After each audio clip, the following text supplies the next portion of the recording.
Hello, everyone, and thank you for joining us today. My name is Andrew Yarwood, and I am the Marketing Director at Brooks Bell. This is the second webinar in our series addressing the changes we've seen over the last few years in the hull and machinery landscape.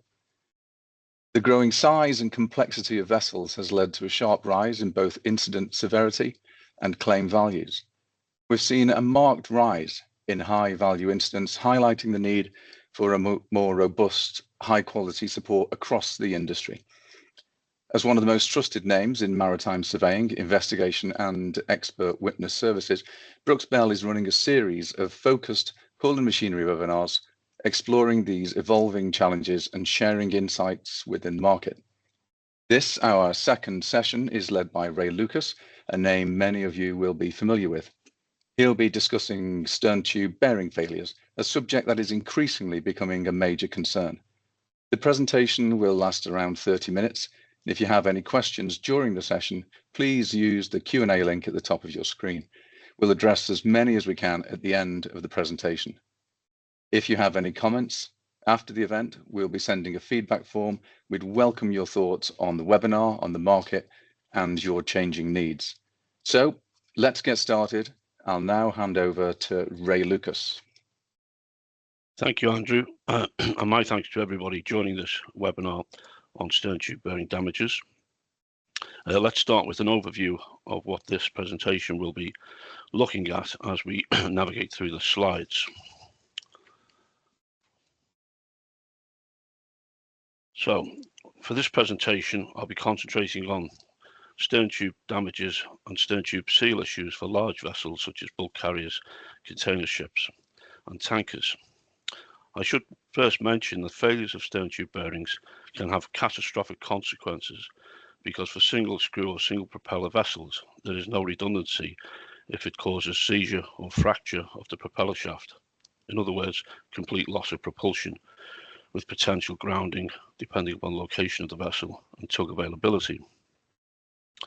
Since around 2013, there were reports from various sources, P&I clubs, classification societies, etc., that there was an increasing number of stern tube bearing failures, which appeared to coincide with the introduction of environmentally acceptable lubricants, EALs, for stern tube lubrication systems. And that may well be a factor in some failures, but our research and past cases has shown that the root causes are more complex and may involve design issues for modern vessels. So we will be looking at the causes of stern tube bearing failures in some detail. But first, let's show how the design and materials of stern tube bearings and the sealing arrangements have evolved over the years. Here we see a schematic diagram of a propulsion system of a large vessel. The main engine on the right-hand side of the diagram provides the shaft of rotational power, which is transmitted to the propeller via the intermediate shaft and tail shaft or propeller shaft. The propeller converts the rotational power to thrust power, which is then transmitted to the ship's hull via the thrust bearing, which you just see to the left of the main engine. This may be external, as in this diagram, or within the engine crankcase to drive the ship forward on the stern.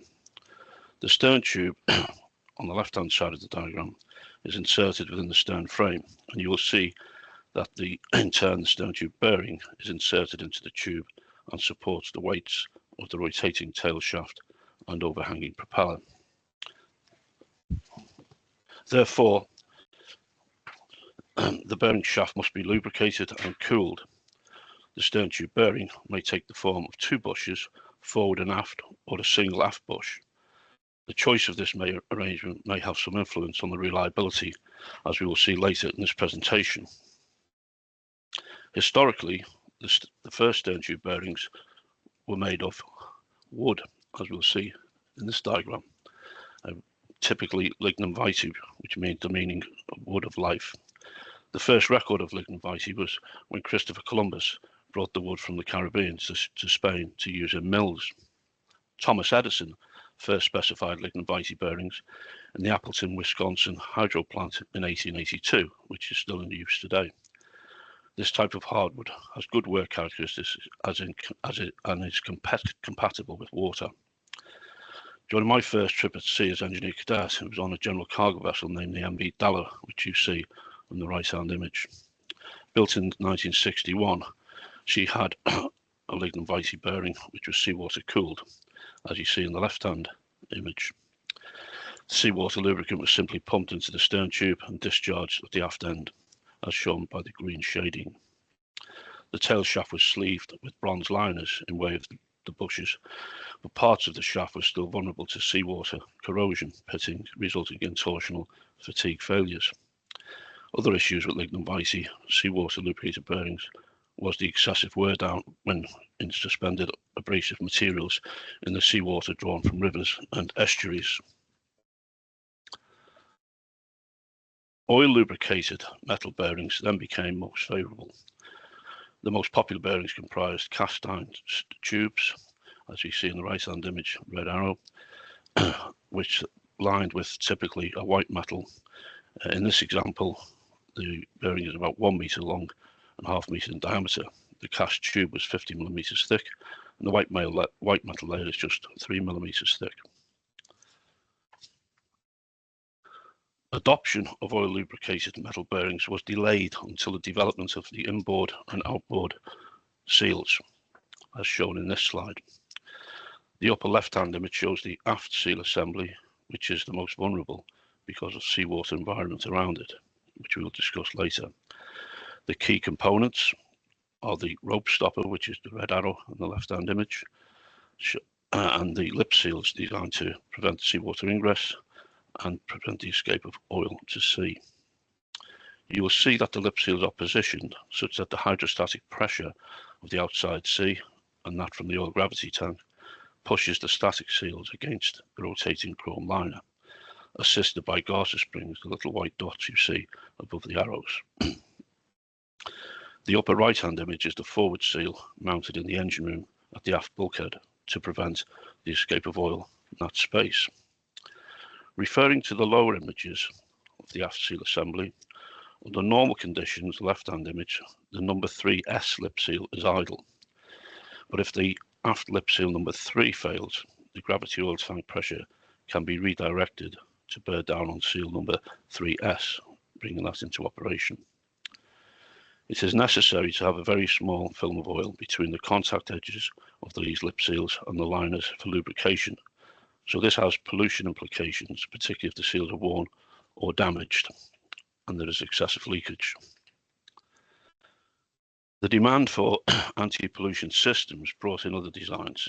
These images show an air guard type aft seal assembly whereby compressed air is supplied, as shown by the blue arrows, into the void space between the aft lip seals and the forward lip seals. Any seawater or oil that does leak into the void space is carried away from the bottom of the seal assembly to a collection tank. The environmental issues also resulted in a return to seawater lubricated stern tube bearings, in particular composite materials such as the example in this slide. Problems with seawater corrosion of the propeller shaft is now dealt with by using a protective ceramic coating, see the white section shown in the right hand upper image, between the bronze sleeves which are supported by the bearing. The makers of some composite bearings claim the material is resistant to abrasive waters, so no need for water treatment systems. However, other systems do include water treatment packages, as we see in the bottom right image, because of fouling in the pipework system. The advantages include no risk of oil pollution and less maintenance because there is no need for an aft seal assembly. Guard P&I Club issued an article in 2023 reporting on internal investigation of stern tube damages cases between 2013 and 2022.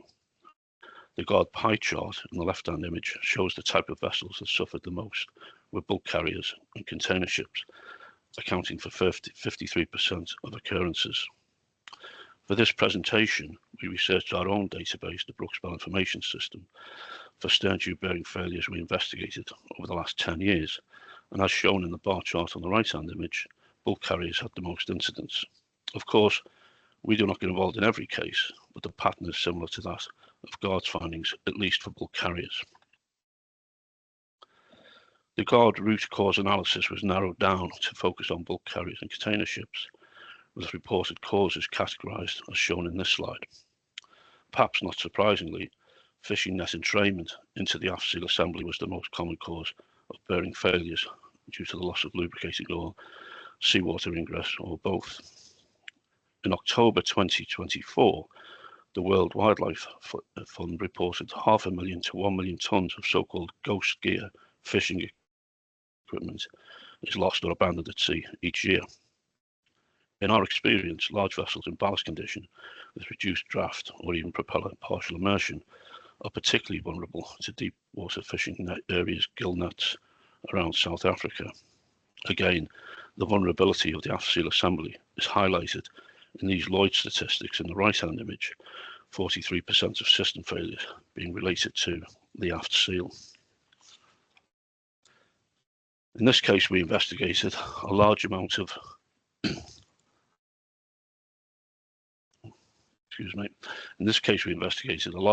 fishing gear was caught by the propeller and wound round the aft seal assembly beneath the rope guard.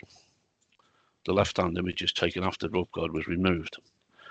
The aft seal assembly was damaged and gross seawater contamination of the lube oil system resulted in destruction of the stern tube bearing, which is the red arrows, and seizure and fracture of the propeller shaft, the white arrows.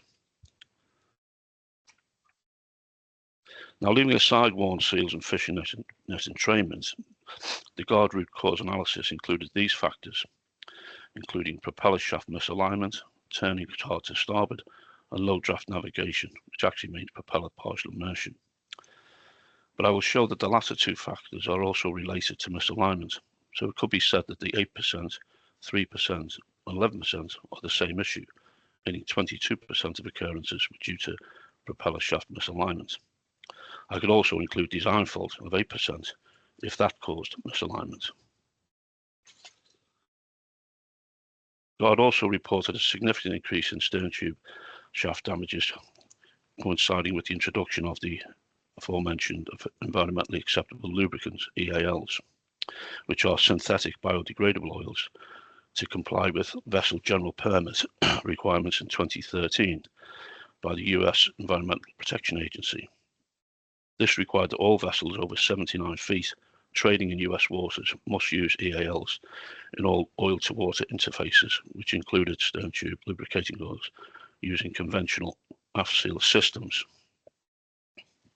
Studies performed in 2019 reported two features which suggested EALs did not perform as well as traditional mineral oils, namely the pressure viscosity coefficient of EALs had a lower safety margin for the minimum oil film thickness between the propeller shaft and the aft stern tube bearing under high load conditions, i.e. hard turns, and lower viscosity under low temperature conditions, cold startup, for example.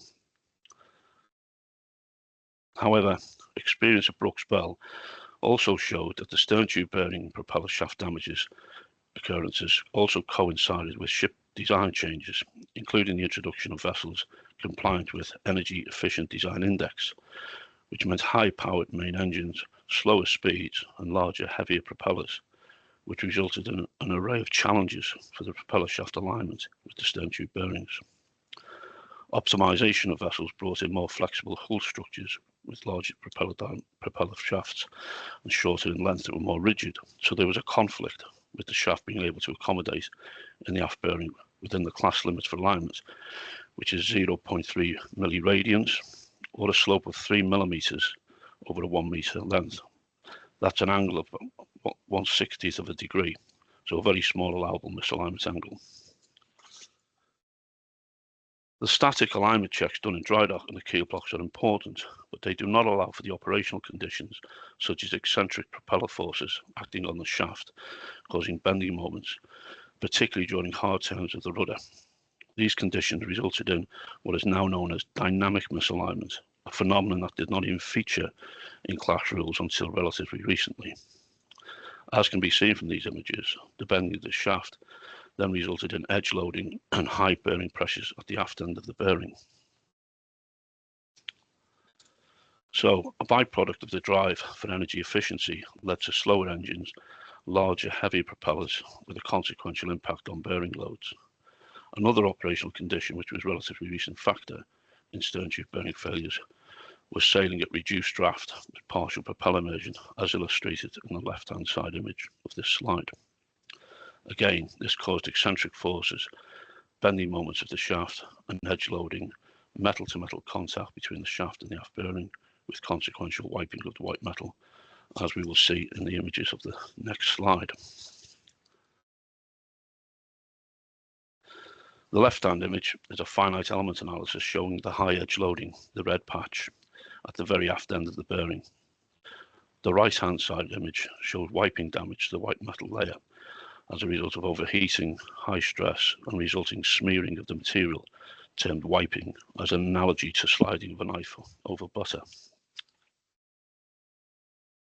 There were design changes to render the shafting more flexible to align with the aft stern tube bearing by minimizing the propeller diameter and removal of the forward stern tube bearing. But this also had consequences for a number of new builds that Brooks Bell investigated from around 2016 to 2021 and involved London arbitrations for vessels which suffered repeated stern tube bearing failures during sea trials.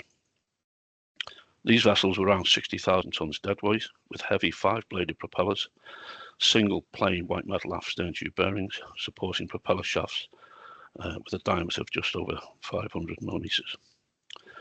During sea trials, high bearing temperatures occurred during hard starboard turns. Inspection and dry dock revealed wiping damage to the bearing, as shown in this next slide. The shaft had made metal-to-metal contact with the bearing at the aft end and wiped the white metal from the bottom of the bearing, as you see in the left-hand side image, where I'm taking measurements, and then transferred the material into the oilways, as you see in the right-hand image. You can see that the white metal is partly melted, which means around 250 to 300 degrees centigrade. However, the temperature sensor never recorded a temperature above 60 degrees because the thermocouple probes were too distant from the hottest part of the bearing, as we will see later. This was a consequence of poor design and the maximum load occurring around 7 to 8 o'clock rather than the bottom dead center 6 o'clock because of the asymmetrical or sideways bending of the shaft by the eccentric propeller forces. The left-hand side image of this slide shows the original plain bearing and the dynamic misalignment angle, resulting in the metal-to-metal contact at the aft end of the single stern tube bearing. A new bearing was installed with a machined slope internal diameter of 0.2 milliradians as a perceived solution to accommodate the shaft bending. But this bearing also failed during the second sea trials. The investigations we performed explained why, as we see next slide. By taking micrometer measurements of the internal diameters along the length and width of the damaged area, we could determine the angle of the wipe, as you see in the left-hand side image. We found that the angle, or the slope of the wipe, was 1.4 millirads, which represented the degree of shaft dynamic misalignment with the bearing. The bearing is illustrated in the right-hand image by the blue box. The dynamic misalignment was more than 4 times the class limit of 0.3 millirads. So clearly, the 0.2 millirad slope machined into the new bearing was not the solution. The bending moment to cause such misalignment was calculated to be in the order of 300 kilonewton meters. Now, recommendations from makers and class suggested further solutions, including double slope bearings, as shown in the images of this slide. However, in my view, the root cause of the dynamic misalignment and these stern tube bearing failures was not the design of the bearing, but rather the design of the shaft. In short, the reduced diameter of the shaft rendered them too flexible. Our investigation showed that if the shaft diameter was increased from around 500 to 600 millimeters, they could resist the bending moments which caused the metal-to-metal contact. Now, with the use of proximity sensors embedded in test rig bearings and the use of computational fluid dynamics and finite element analysis, the movement of the shaft within the bearing can be modeled for all operational conditions. These images show the normal transition of a rigid shaft, with the blue arrows showing the areas of maximum pressure and the hydrodynamic minimum oil film thickness zone. So you can see where the engine stopped, the shaft rests on the bottom of the bearing. So, sorry, here's the slide which I was talking about. So the proximity sensors show the movement of the shaft as it transits from stopped up to full speed of 38 RPM. However, for the more flexible shafts, which are sensitive to the propeller forces during the hard turns and operation with partially immersed propellers, which are conditions which should be allowed to take place without the risk of a stern tube bearing failure. For example, a Williamson's turn for a man overboard situation, or an essential U-turn, which is essentially a U-turn, or a turn to avoid a collision. The bending moments of the more flexible propeller shafts can result in metal-to-metal contact between 7 and 8 o'clock, as we see in these images. To make matters worse, as in this case, inadequate warning from the temperature sensors because they were positioned either side of bottom dead center or 6 o'clock, and the tips of the sensors were too far up forward from the hottest area of the edge loading. My measurements in the left-hand side image shows the worst damage and hottest area over the length of 130 millimeters.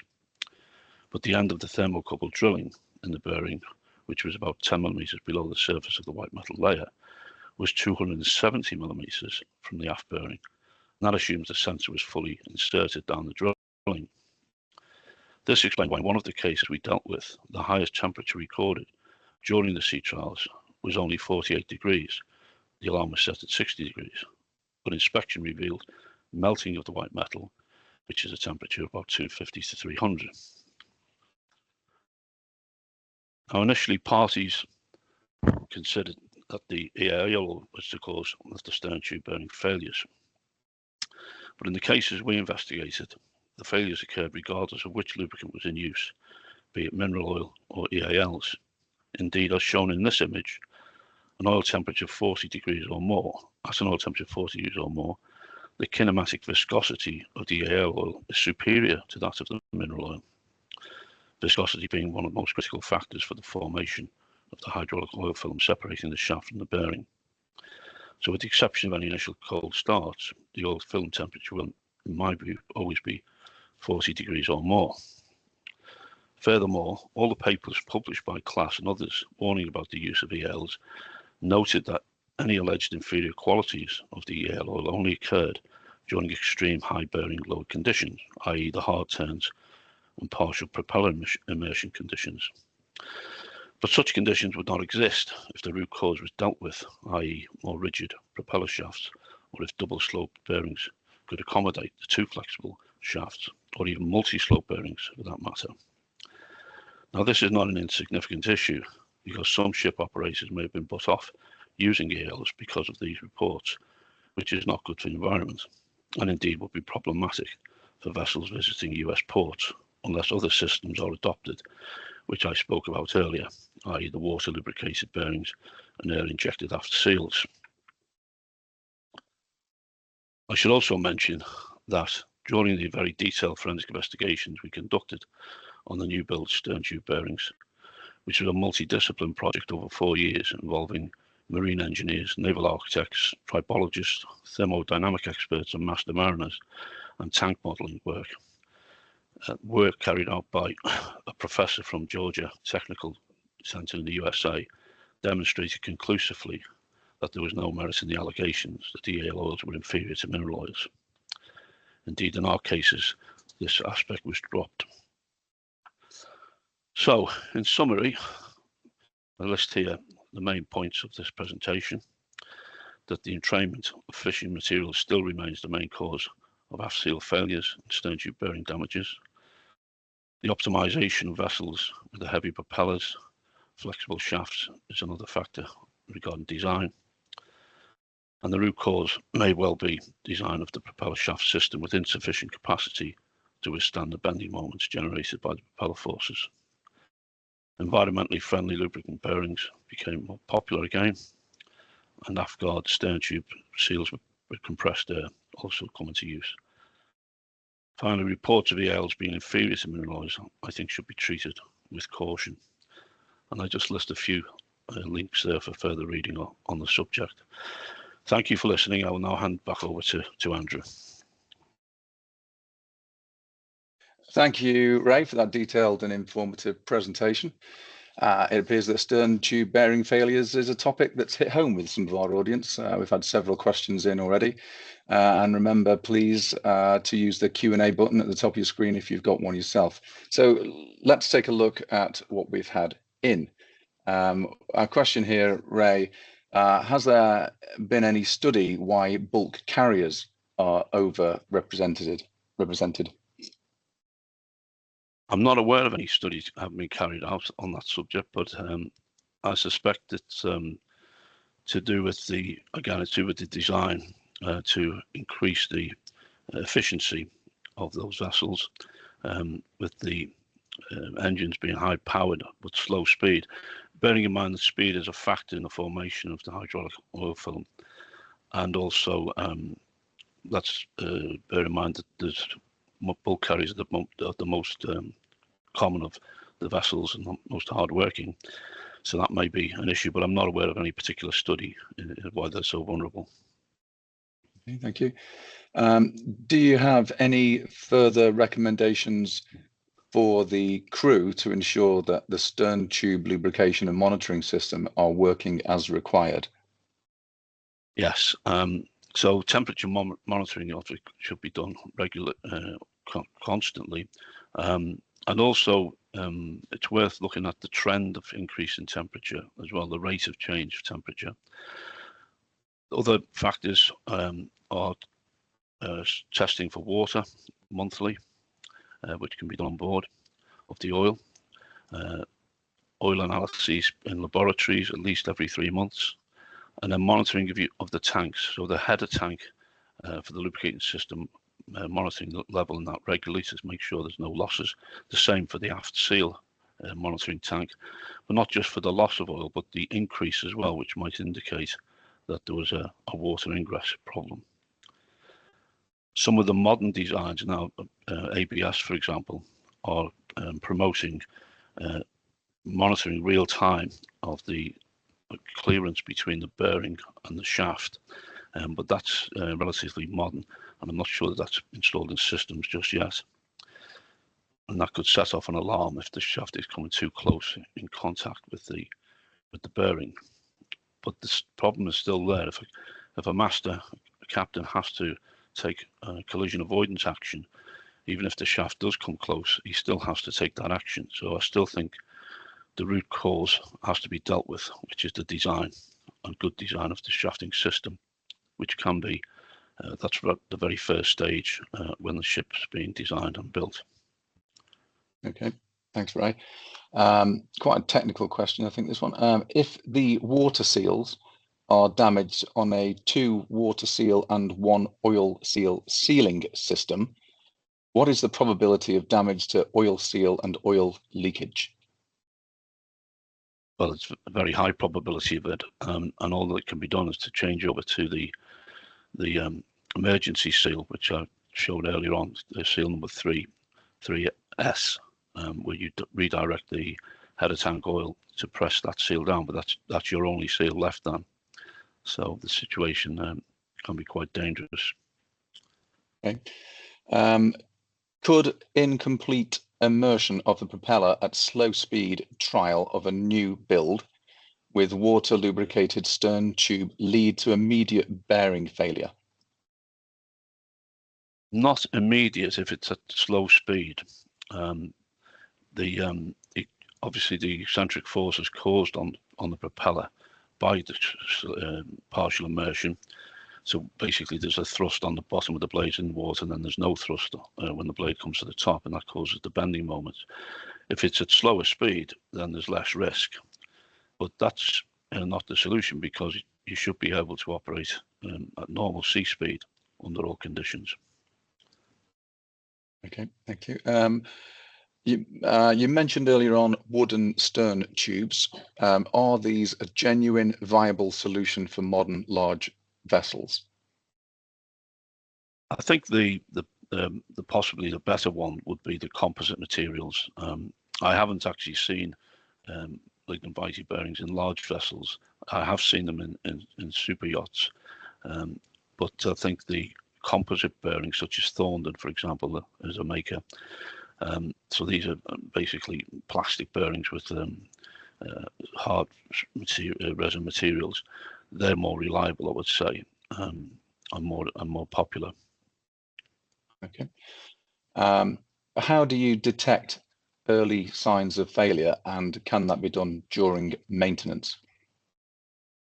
Well, your first signs of failure problem would be temperature, and the next would be water, detecting water in the lubricating oil, and you're taking your samples.